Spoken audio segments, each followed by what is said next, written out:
Hello sir, good AM. We're done to connect the machine. So this is the cooling tower.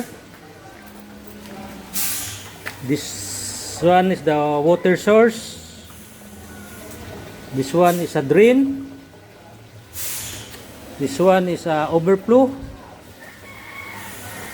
And then this one is a inlet going to condenser. And this one is the outlet. This one is a inlet going to condenser. And this one is the outlet.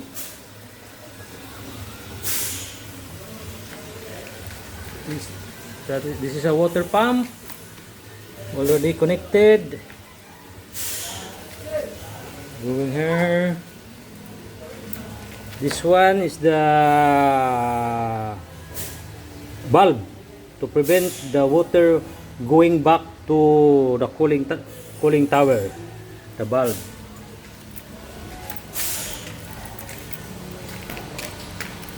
Going there.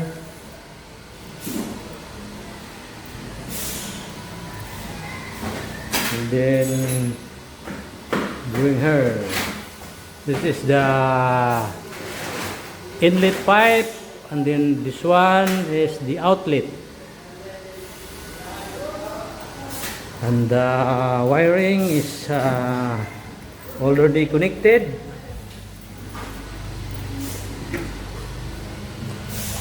This is the main power.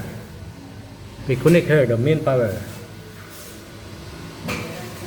And then the cooling water pump, we connect this side, cooler water pump.